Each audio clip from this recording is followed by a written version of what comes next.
So whenever a new video game system is gearing to come out to the common folk about a week or so before we get our hands on it, the gaming press gets their grubby little mitts all over it because these video game companies tend to send the consoles and games over to them for early access coverage. Now, early access coverage I don't think is a bad thing at all because of the fact that it allows a consumer to make an informed purchase about a game to see if it's a game that they would be interested in.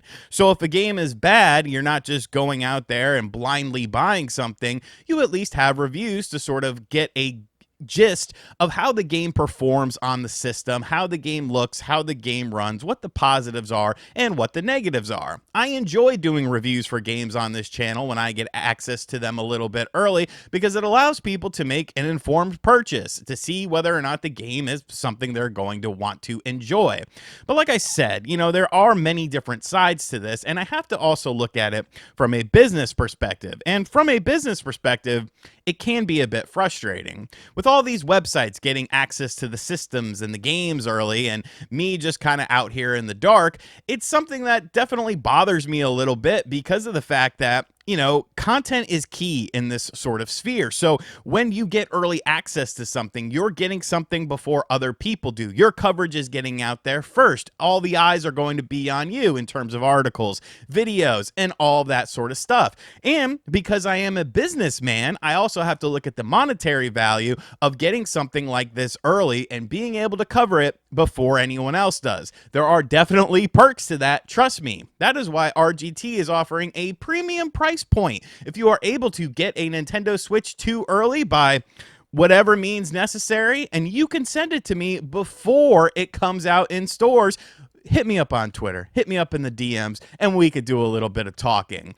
But I say all that to say, there's a situation going on right now that has been unveiled with the Nintendo Switch 2 that kind of goes against everything that we know about early access and reviews going up before the things tend to come out, because it seems like Nintendo isn't doing that with the Switch 2. And there's a lot of different mindsets out there. A lot of people are happy for this. Other content creators are happy about it. And I'm just kind of like, that's a little bit cheesy in my opinion. Like, I get it, but at the same time, like, there's also downsides to this as well. So press warned no Switch 2 consoles until launch. And this is from the Game Business. And basically this goes on to say the game's press will not be receiving Switch 2 consoles until just before it comes out, the Game Business has learned.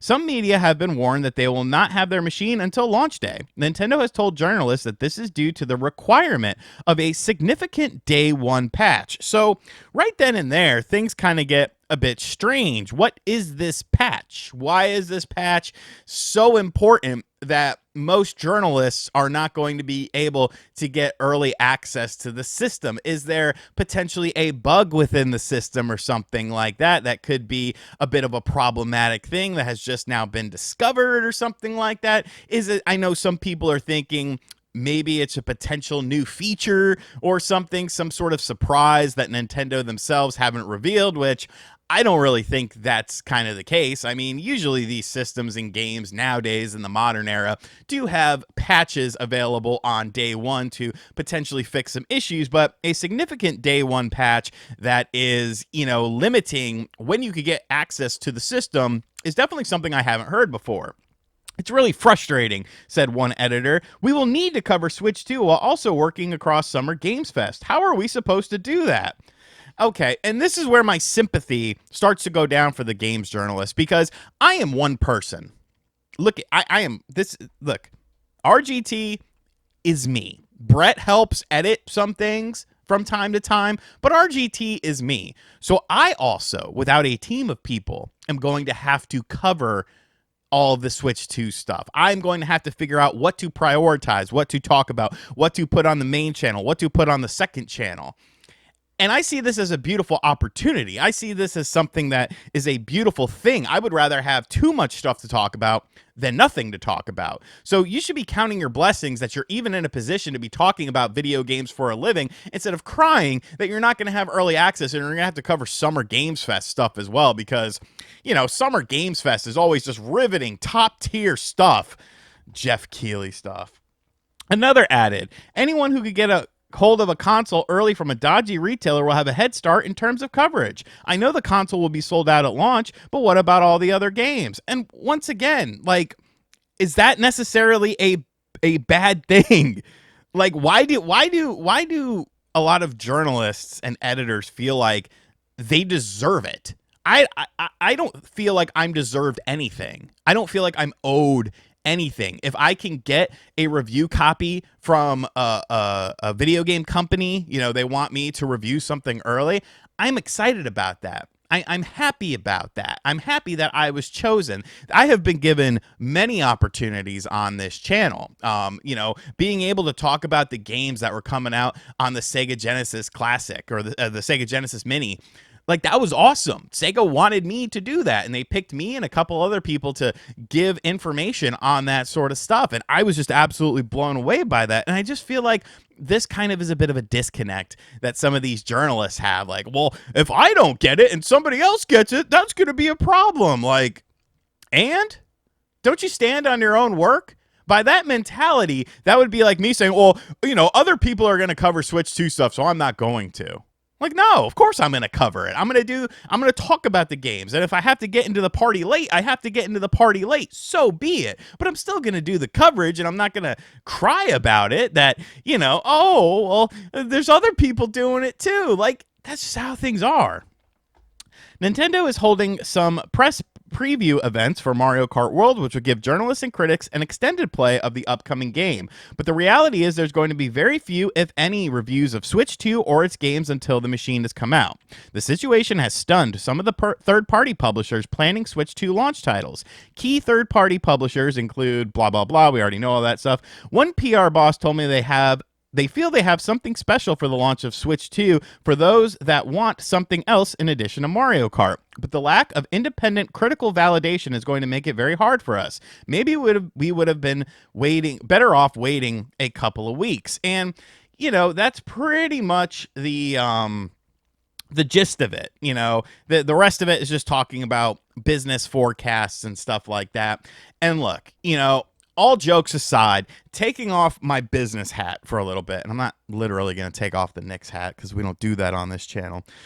I do think that it is kind of a shame that there's not going to be a lot of early access reviews for stuff on the system, because I'm looking at that from the consumer perspective. You know, how does Cyberpunk look and play after, you know, 15, 20 hours? You know, what are these other games that are also, you know, because when you look at the launch lineup of games, there's obviously some games that people are going to be more curious about than other games, but that also creates a lane for other people to review those games that might get a bit overlooked that people might be excited for. Like, I literally have a hierarchy of games that I want to cover on this channel. And that's because I want my viewers to be informed about these games, and I want them to see if it is a game that they are going to be interested in versus something they might not be interested in.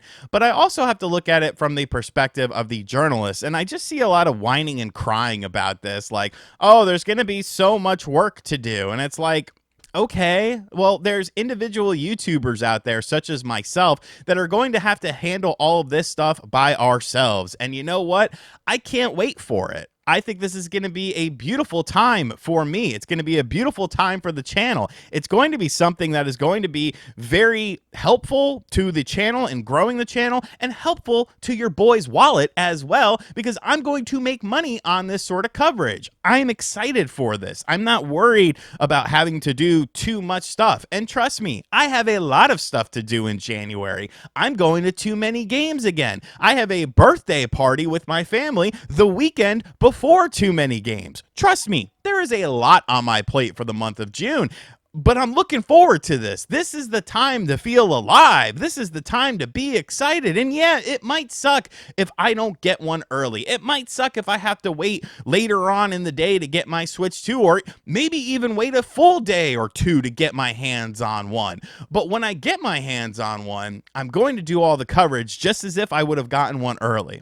But if I can get one early from one of you guys, and you get it by Shady Tactics, once again, hit me up in the Twitter DMs. My DMs are open. I will need proof that you have it. Like, you have to send me a video and like your Twitter name and a picture and stuff like that on the Switch 2. We will talk money.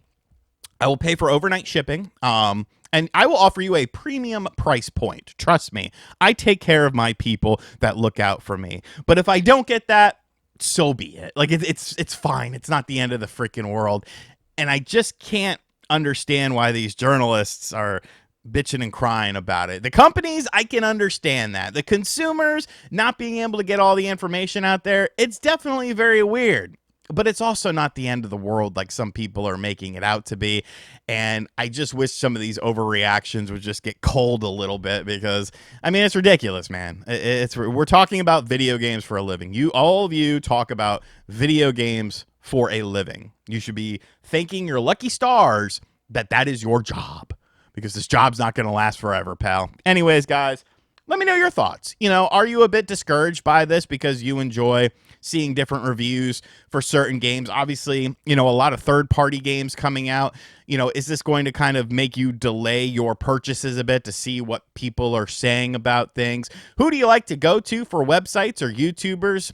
Of course, besides me. And as always, guys, thank you for checking out this video. If you are new to the channel, make sure you hit that subscribe button. Be sure to like, comment, and share. Hit the bell as well. And as always, I'll catch you guys on the next video. Later.